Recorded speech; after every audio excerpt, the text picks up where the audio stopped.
Well, hi again, everybody, and welcome to another episode of 100 Yards of Football. This is our NCAA show. Vincent Turner joins us. He's the host. He's the founder of 100 Yards of Football. I'm honored to be with you. And Vincent, this is going to be another great week. But before we discuss, let's do something that will be touching our hearts, so to speak. You know, around Thanksgiving and Christmas time, when you consider giving, we always appreciate anybody that is able to help those that are less fortunate and just be a blessing to others. Well, there are times throughout the course of the year where that is abundantly needed, even before the holidays. If you'd like to help out, Faith with Works by Janine is an organization that is designed to help the homeless here in Atlanta. They have an organizational meeting where they'll be gathering supplies on Friday, September 19th at Woodruff Park in Atlanta. That's just west of the Grady Hospital, a little bit northwest of the Georgia State campus. Where the loop is there off 85 and 75, the connector there. Woodruff Park is located at 91 Peachtree Street. And if you'd like to give by giving a donation, obviously the money helps, but sometimes you just don't know where's the money going. What is it going to be going to? Well, it's going to first aid, Band-Aids. It's going to wraps. It's going to toothpaste. It's going to shampoo, water, basic supplies that anyone would need, baby wipes, for example, or a towel. The gift cards are greatly appreciated for grocery or for gas purchases, but also, you know, if you wanted to bring some of those supplies that I mentioned on your own and donate them, you know, they're going to go to a worthy cause. So Faith by Works, an organization that we are glad to support, Friday at 9 o'clock in the morning at Woodruff Park. That is September 19th. We appreciate your consideration, and so do they. Vincent, let's welcome week number 2. Week 1 in the NCAA featured a game that you and I probably had everybody in the country was watching. There were 27 nonstop hours of pregame coverage. College Game Day was there. Fox was there. Everybody was there except for you and me. So I guess we're the only ones that missed it. But it was a very good football game. If you're a Buckeye, it was a great game. If it was Texas, you're going, when is this offense going to start to churn and really manhandle the defense like what we did last year? A little bit different of a homecoming for Ohio State. Tough team that they go against. And Arch Manning, obviously, his breakout game was a little bit less than what he expected. Give me your thoughts. I saw play for play. Watch the game from start to finish. As you just mentioned, I got a little tired of the pregame festivities. There's only so much you can talk about the football game. But I say this. I thought Texas should have won the football game. Remember, they got stopped twice, I want to believe, inside the 10-yard line on downs twice, and especially one in the third quarter when they got stopped on 4th and 1. But I thought Steve Sarkisian called a bad game. I didn't think he put Arch Manning in very vulnerable situations.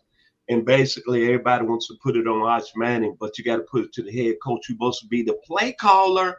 And I thought Sarkisian called a very poor game from an offensive standpoint.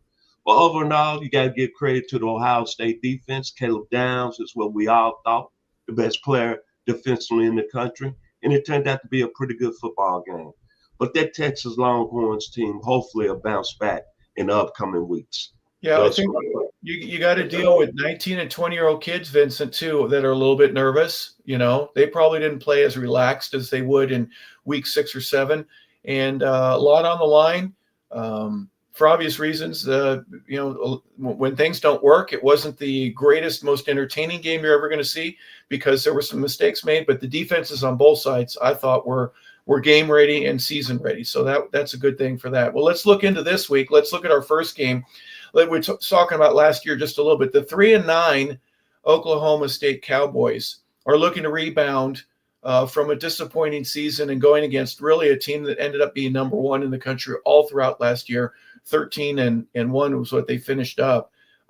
This is going to be a jaunt here for the Cowboys. Give me your impressions here about Oklahoma State going to Oregon. Oklahoma State, Mike Gundy had a real good thing going on. Well, in consecutive years at Oklahoma State, there was an 8, 9, 10 win football team. A lot of people saying last season they were kind of like the favorites to go to the Big 12 championship game. And then the rails fell off. And I just couldn't understand that. They went 3-9 and now all of a sudden the hot seat is hot in Stillwater, Oklahoma. But I would say this. Oklahoma State last week had a very impressive win, somewhat over Tennessee Martin, 27-7. They got a quarterback in Zane Flores. That's a pretty good football play. He was 13 of 20 for 160 yards. But now you're traveling all to the Northwest. You're playing Oregon. Dan Lanning has got that program in the top 5. That's going to be a very tough football game for Oklahoma State. But I tell you this, even though the Cowboys went 3-9 last year, I don't think Mike Gundy is going to go another 3-9 this year. I think they're going to be competitive in that football game when they play Oregon this upcoming Saturday. Well, it'll be interesting to see how they do, going into Nike Town and taking a team. Oregon played pretty well this past week. They're both teams are 1-0, but obviously a lot riding on the line for this one.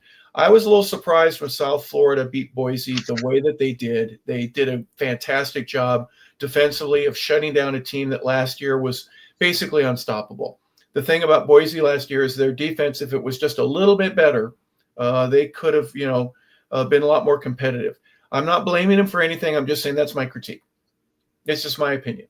Offensively, they were stout and did a great job, but this is a different team. South Florida, the Bulls end up beating them resoundingly at home. Now they got to go to the Swamp. Talk a little bit about this one. South Florida is in the house. Byron Brown. We talk about quarterbacks across the country, right? The hype was on Arch Manning all last week. The hype was on Gary Nussmeier. The hype was on Cade Klubnik. But remember this name on 100 Yards Football, Byron Brown, South Florida. He got hurt last year in the 4th game of the year and missed the rest of the year, so we didn't really hear of him with South Florida. And South Florida plays in the AAC. But I'm going to tell you what. I hope you was watching the Boise State game and you saw what he's made out of. Big kid, about 6'3", 225, and you saw what he did against Boise State, 210 yards passing, 43 yards on the ground. Now they're going down to the Swamp. Billy Napier saved his job last year. You know why he saved his job? Because he finally got common sense and put that outstanding 5-star freshman out of the state of Texas, DJ Legway, in the starting lineup as a starting quarterback. And Mr. Legway had a very impressive performance, 15-18, 120 yards. Florida beat a school from up there around the New York City area, Long Island, 55-0. But I'm looking forward to this game because you know what? It comes down to 2 very talented quarterbacks. And Brian Brown, right now, I think you're in a great spot in South Florida. You're down there in Tampa. Everybody talking about the Buccaneers and Baker Mayfield, but you go to Gainesville and pull off an upset. We're going to be on this show next week. Your name going to be mentioned maybe in the Heisman conversation. I love Brian Brown. Yeah. They played well enough last week to earn my respect and go, okay, maybe they're going to make a run for the conference where they didn't do very well last year. And you get a couple of guys that are upset in the weight room, on the offensive and defensive lines. You can turn some things around. But, Florida had a very impressive first week. So, it's the Swamp. This is a recruiting glory day for USF. If they impress and they have a chance to tell all these high school juniors and seniors that are going to be nearby, hey, we can compete here.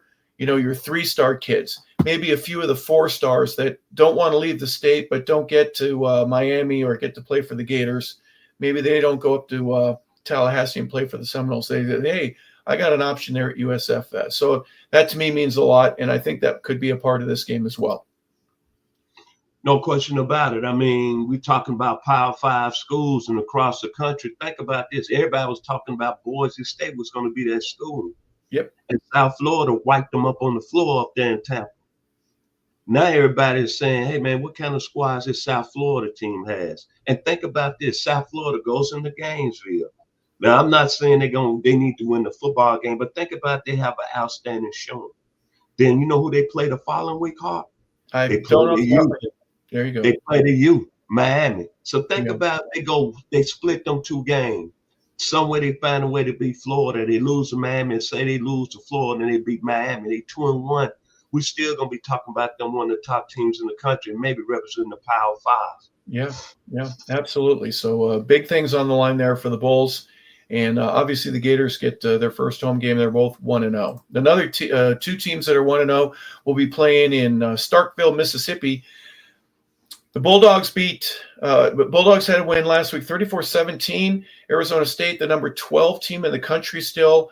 I think there's a lot of hype and talk about what they did last year and how good they were. Cam Scadabo's gone, but they've got some other guys there that are playing well. Give me your thoughts here on this one. They traveling. The Sun Devils are coming all the way from Tempe to Starkville, Mississippi. I saw some this past week, actually Monday evening. I was on social media and I saw the head coach, Kenny Dillingham, and they was asking them, how is it that you're going to be traveling all the way from the metro area of Phoenix, Arizona, you coming down to Mississippi, a small state, and basically you're going to have your team staying like an hour from the campus because basically you don't want to stay somewhere near a casino because, Mississippi State down there in Stockville, they got a couple of casinos around that area in Philadelphia. And I like what Kenny Dillingham said. He said, you know what, we're coming to an environment that's very hot. In the state of Mississippi, it's known for football. And he said that I want to make sure we don't have no distractions because Mississippi State is a good football team. Don't get misled by them going 2-10 in the SEC last year. And I said, you know what? That's a guy that's really, really focused and understand coming that far that he got to have his football team in the area that they focus. And think about this. Hines Ward is on his staff, wide receiver coach, former great with the Georgia Bulldogs and the Pittsburgh Steelers. But when you think about Arizona State, you think about Jake Plummer too. I'm talking about their quarterback, Sam Levitt. I love him, man. Outstanding football player. Everybody was talking about Cam Scalabo last year, but it was Mr. Levitt player at the quarterback position. And remember this, they got one of the best players pound for pound and probably the best receiver in the country in Jordan Tyson. Last week against Northern Arizona, 12 receptions, 141 yards. And I'm excited about Arizona State, man. I love their football team, and I love Levitt. And you know why I love him, Levitt? You know why I love him?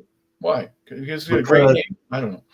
Because his high school coach was your former teammate, Chris Miller. Oh, there you go. Absolutely. So now you're talking about Mississippi State, Stockville, Mississippi. Tradition, Walter Packer, Johnny Cooks, Rocky Felker back in the day, Dak Prescott, Chris Jones. We know how successful they've been in the NFL. But I was happy for them last week. They got a big win against Southern Miss, which you just mentioned, Hop, 34-17 on the road. Blake Shopping, transfer from Bella, had an outstanding game, 26-34, 270 yards. And Jeff Levy is a good football coach. Mississippi State, 2-10 last year, had a big win of the Southern Miss on the road. This is going to be an interesting football game. I think it's going to be very competitive and it's going to be very close. But I want to see how Arizona State come down the South and handle their business. Back to you, Hart. Absolutely. It doesn't happen a whole heck of a lot in the last decades, but because of the new conference and everything that's being changed, they're more open to it. And they've obviously taken advantage of a schedule that allows them to go to Starkville, Mississippi and be near the casinos. I love it. The next game, or not be there. They don't want to be near. All right. This is on any other platform, this would be the game of the week for many. Michigan Wolverines are unranked right now. They're 1-0, but Oklahoma is getting some love, right? They've moved up to about number 18 now. What do you think about the Sooners getting to host Michigan? Man, there's a time back in the day, Vincent, where I don't think anyone in the state of Oklahoma would allow anybody to wear any color other than crimson, especially on a game day like this. I think it may be pretty close, but maybe not to where you're going to have them arrested. When you look at this game, this was the game that when I was growing up and you was growing up, these two programs was in the spotlight every year, week in and week out. You think about Oklahoma, and you got to give kudos to a gentleman who's on our platform, a good friend of yours, Boomer Sooner, Mr. Scott Case. Then another good friend of yours who came on our platform early on, and Mike Ken. And you know what I didn't know, Hawk, is that this is only the second time they've ever met in the history of college football, both of their story programs, and the only time they met was in the '76 Orange Bowl. That's what I was going to say. Yeah, Why have we not seen more of this? It's just amazing that Bo and Barry never got together one day and said, we should play each other. I'm surprised. that's really sticks out in my mind. And then the 76 Orange Bowl, Tinker Orange, Joe Washington, Steve Davis for Oklahoma, Rick Leach, Gordon Bale, Rod Light. Remember, Mr. Ken said he was injured, so he didn't play in that football game as a tackle. But when you look at this prime time, ABC, Kirk Herbstreit, Chris Fowler, you're going to a historic place in Boomer Sooner, Oklahoma. The game comes down to two great quarterbacks, man. The boy out of Texas, Oklahoma was desperate. John McTeer. What did he do last week? 390 yards against Illinois State. This was really kind of like a Heisman game for him. And then Michigan, Sharon Moore. He said it, the head coach, that I got the best quarterback in the country. Even though he's a freshman. Bryce Underwood last week didn't disappoint. 251 yards pass and 1 touchdown. And I was really impressed with his poise. But the game is going to come down, I think, who's going to be able to run the football. And for my craziest notion, I'm 65 years old, and I'm insane a little bit. But Justin Haynes, who's from Mr. Harper LaBelle area town here in the metro Atlanta area, Gwinnett County, where they produce maybe the greatest football players when we talking about high school. I don't want to get nothing started today. He was at Alabama, and last year wasn't a feature back. Here's a young man, a 5-star, whose father, Vern, was an outstanding football player at the University of Georgia. 159 yards last week, 3 touchdowns, and had 2 runs over 50 yards. Maybe that's why Kalen DeBoer is in trouble right now down in Tuscaloosa. But this is going to be a hell of a football game, 2 great traditions. I'm going to be right, but no, I'm not going to be there because I'm going to be at another game. But I'm going to be looking in on my phone. This is going to be a very good football game with 2 very good coaches, 2 very good quarterbacks. Must-see TV on Saturday evening. Yeah, the programs in the history with both of them speak for themselves. And, the Oklahoma joining the SEC and trying to get relevance there and not having to fight against Texas, which they normally would do anyways, but, to kind of independently establish themselves, against a team that just 2 years ago wins the national championship. Well, we go to a game that really has no historical background. Kennesaw State is surprising me because they lose by a point last week to Wake Forest, but they're going against a team that also surprised me all last year, and Kurt Cignetti, the coach of the year, and kind of carrying some things over. It wasn't a great win, but they beat Old Dominion. Indiana does. A fairly close game. It was within, 2 touchdowns. But give me your thoughts here about Indiana. They're ranked number 23 right now in the country. They weren't ranked anywhere at this time last year, but they kept winning and doing it the right way. And next thing you know, they're in the college football playoff. You know how I feel about Indiana. I love their head coach, Kurt Cignetti. You met him personally last year at the College Football Awards show. Ed Robertson, he was voted Coach of the Year. He was one of the top assistants when Nick Saban started building that machine over there at Alabama. Pittsburgh guy. I like him because he's cocky, so you can win anywhere if you get the right type of players. Last week, I wouldn't put too much into Indiana. I think they're a college football caliber team. They got a very good quarterback, one of the high-rated quarterbacks in the portal last year, Fernando Mendoza. 18 of 31 last week, 193 yards. Yeah, they had a little problem with Old Dominion, but they ended up winning the game 27-14. They gave up 2 long runs in that game to the quarterback from Old Dominion, Colton Joseph. But when you look at it, I'm looking at Indiana. They're a real good football team. I like their head coach. He's tough-nosed, and Indiana's going to be very competitive in the Big Ten Conference. And most of all, a game that's going to be very important in that conference this year, watch out when Illinois play Indiana. That's going to be a must-see TV game now. Now for Kennesaw State right quickly. Kudos to Jerry Mack, formerly of North Carolina Central. You got to be proud if you're living over there in Cobb County in that campus with 45,000 students. They played Wake Forest at 1 point and should have really won the football game. And with how I tell good football teams, especially that caliber, how they come out and how they really go against top level competition. I don't know what the point spread was last week in the Wake Forest game. I think Wake Forest was favored by 2 touchdowns. But listen to this, Hart. Kennesaw State defense stopped Wake Forest 7 straight times on 3 and outs. This let me know that Jed Mack is trying to change their culture over there at Kennesaw State. And most of all, remember this name for the rest of the year. They got a real good quarterback in Dexter Williams. 2 words, Dexter Williams and Kennesaw State. Back to you, Hawk.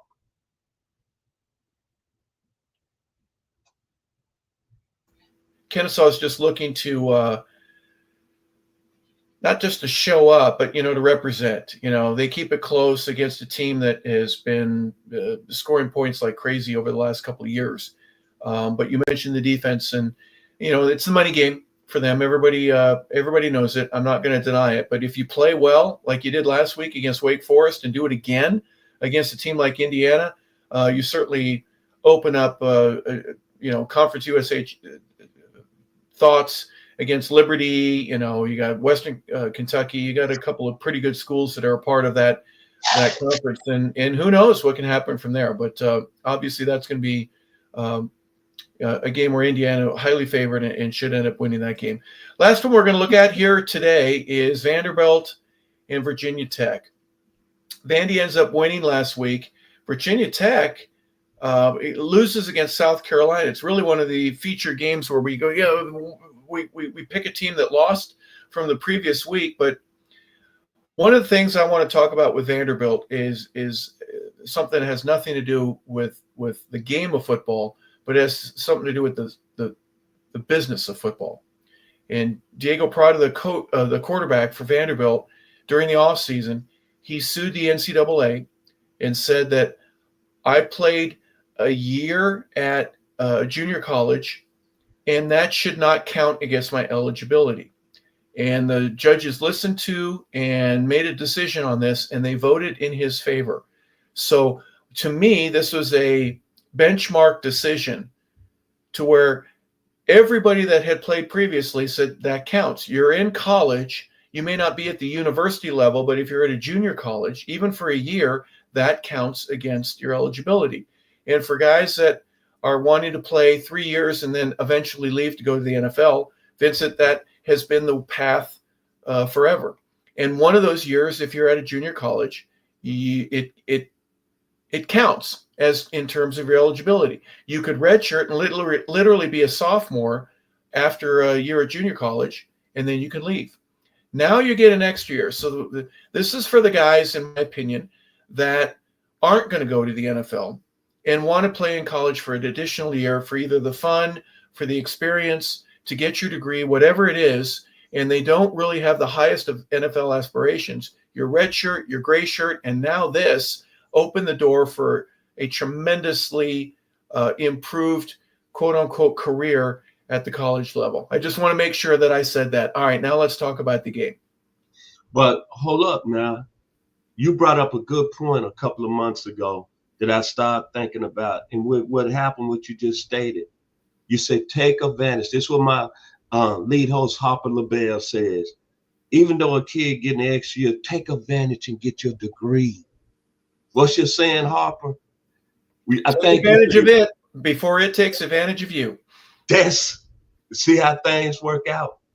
And that you get an extra year or whatever with this ruling, but also you get an extra year to work towards your degree. Yep. And if you go to a school like Vanderbilt, and let's say you come out with a degree of Vanderbilt, let's say economics, there's a job waiting on you, maybe 6 figures. So I think that was a very excellent point you brought up today.